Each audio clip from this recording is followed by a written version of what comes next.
brothers and sisters, all of us gathered here today to celebrate. I've been reading the newspapers a great deal these last few days, and I'm sure all of us have kept our attention glued on the news. But going through the daily news, which lately has become a little bit on the edge, I was looking through, and you find there's less and less stories in the news and more advertisements. And looking at the advertisements, I noticed one for P.C. Richard.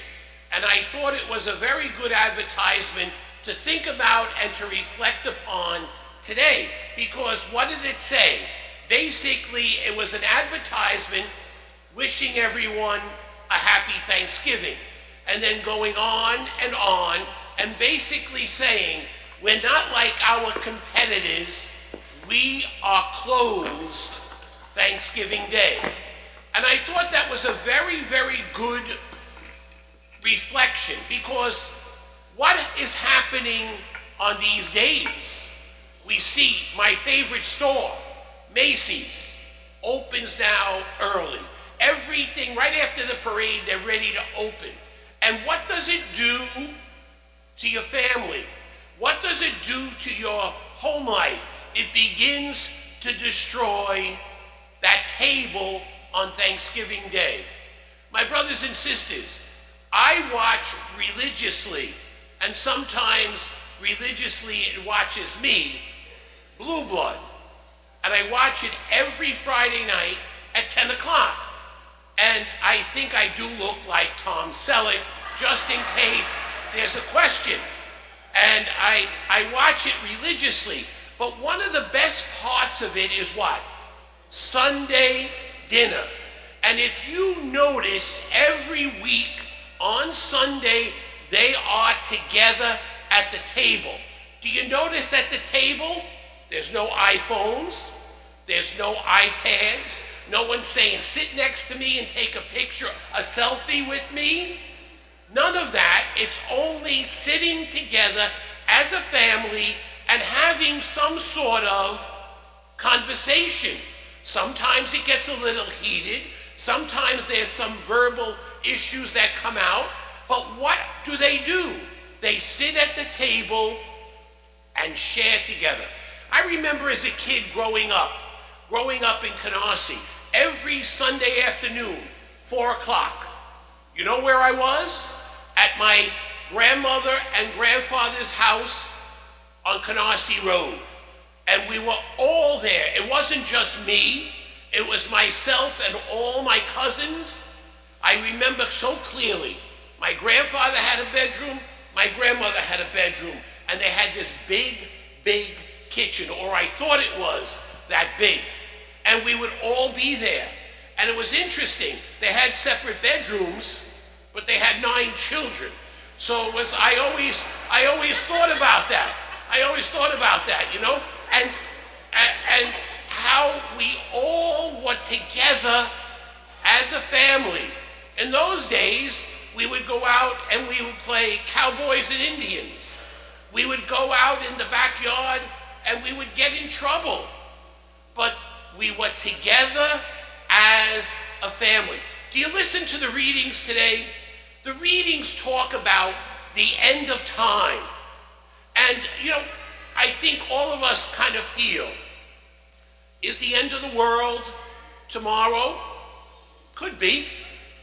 Do I think it's going to be tomorrow? Not really. Do you realize that this scripture was written 2,000 years ago? And in the 2,000 years, there's been wars, insurrections, all sorts of cataclysmic events. The world is still here. So I don't think it's going to end tomorrow. But what is the reading saying? What are those readings saying? It says, focus on the present moment. Live your life here. Not anticipating Christmas, not anticipating New Year, but live it today and realize the greatest gift that we have is being together as a family. I always say this, family, mine, not yours, This is mine. Can't live with them, can't live without them. There's a need to develop in this world today, in the world of iPhone, Instagram, all these things, iPads, selfies, to develop a stronger family life. Yesterday, in the afternoon, I had a baptism. And it was a very beautiful baby, Isabella Lucia. You figure that child is not Irish. All right? So Isabella Lucia was baptized right there. Beautiful, beautiful ceremony. So I challenged them. I said, I bet that you didn't go to church on Sunday. So I talked about it. So I said, raise your hand if you went to church. This side, the in-laws, they all raised their hand. Well, a lot of them raised their hand. This side, the outlaws, nobody raised their hand. So I said, you got to get from that side to this side. You got to get, you got to start to go to church. And I use, that trite saying, I use it often, families that pray together, stay together, because the element of life, keeping your family together, is so critical. I went out to Long Island and I visited someone that gives us $20,000 every year for our school.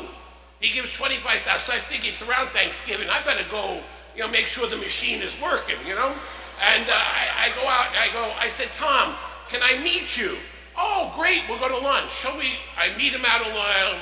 His wife is in the house cooking up a storm, and she turns to me and she says, I have 4 children. The oldest one is 30, the youngest is about 18. Kurt, Stephen, Laura, and Eric. 4 kids. She says, I can't get them to go to church. Kurt, he goes pretty much. Lauren is with a guy engaged. I don't know. He's dragging her away. Stephen, he just won't go. He won't go. He just won't go. Eric is young enough that we say, you gotta go. And they went through that. And she wasn't born Catholic. Interesting, she wasn't born Catholic. And she converted to Catholicism after being married to her husband for 2 or 3 years. And she says, we go to church every Sunday. We never miss. And then, of course, they gave their critique of the priest, of the music, everything that goes on in church. The aging population in church. I said, you got to come to my church. They're all in their 40s. So we went through that. And her big thing was the church on Sunday. Families that pray together, stay together. It's so, so true. And keeping the family at the table together without an iPhone, without an iPad, without Instagram, without selfies. I watch my niece and my nephew, my grandniece and my grandnephew. They're 2.5 years old. What does my niece do? When they get itchy, here. And what do? The little kid, 2.5 years old, he swipes it. He knows how to go on. He knows how to go on the thing, 2.5 years old. What is this all about? 2.5 years old. I couldn't even turn the television on. And you say, what is needed? The end of the world? Tomorrow. Next year. New Zealand, there was a tremendous earthquake, tsunami today. What are we worried about? Today or tomorrow.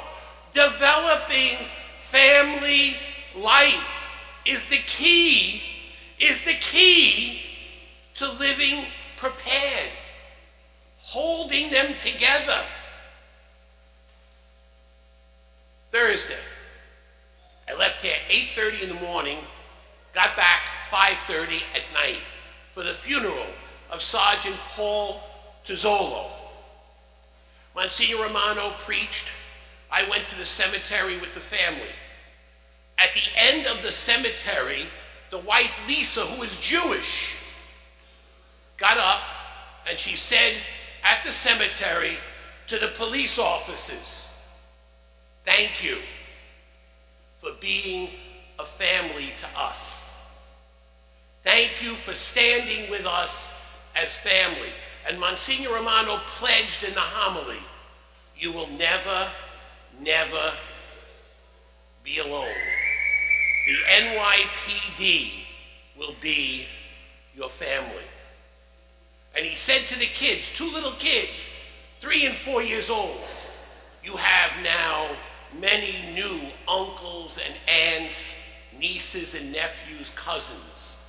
We are your family." What do we need? What do we need? We need, in this day and age, when Christmas is right around the corner, when Thanksgiving table is set,